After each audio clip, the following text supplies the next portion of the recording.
एक दिवस किस्सा सांगतो तुम्हाला आपल्या अमित शहा साहेबांचा. आम्हाला तुमच्यामुळे आम्ही इकडे जरा शिकलो होतो ना 5 वर्ष विधान भवनात. आम्ही ते लॉबीत थांबलो होतो. तिकडून ते काळ्या कपड्यावाले गार्ड लोक, आपल्याकडे पोलीस असतात आणि तिकडे काळ्या कपड्यात इथं पण असतात सफारीवाले. ते आले व्हा बाजूला आम्हाला वाटलं कोणतरी आलाय बरं का मासा. आम्ही बघत होतो अमित शहा, मी आपले भगरे गुरुजी होते, बजरंग बाप्पा होते आणि कल्याण काळे होते. यांच्यात तसा थोडा अनुभवीच आहे ना. मी पहिल्यांदाच येत ना, पण मी पहिलं 5 वर्ष तुमच्या तालमीत आमदार होतो.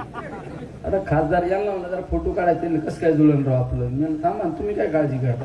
अमित शहा चालले म्हणलं साहेब जरा फोटो काढायचा. आणि आपले हे कल्याण काळे हेच होते, म्हणलं फोटो काढायचा.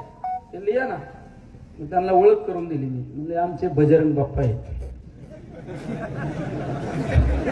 हे पंकजाताईंना पाडून आले.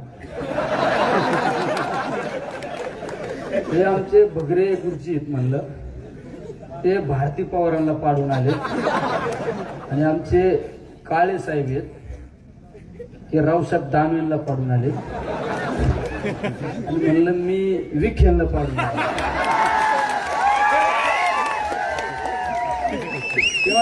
अरे फोटो काढायला आमचा एक फोटो नाही का व्हायरल झाला. अरे तुझ्यातलं डिरिंग आहे. मला म्हणले डिरिंगचं काय आहे, हे पण 21 लाख लोकांतून निवडून आलोय. आपण काय मागच्या दाराने आलो का. आपण पण 21 लाख लोकांतूनच निवडून आलोय. यांचं उगं बहुमत झाले 25 खासदार जे आले म्हणून यांच्या मागे पुढे लोक येणार यात. आपलं बहुमत झालं असतं तर आपल्या पण मागे पुढे लोक येणले असते. पण हे थोड्या दिवसात आपल्या पण मागे पुढे येणार ना. तुम्ही काय काळजी करता.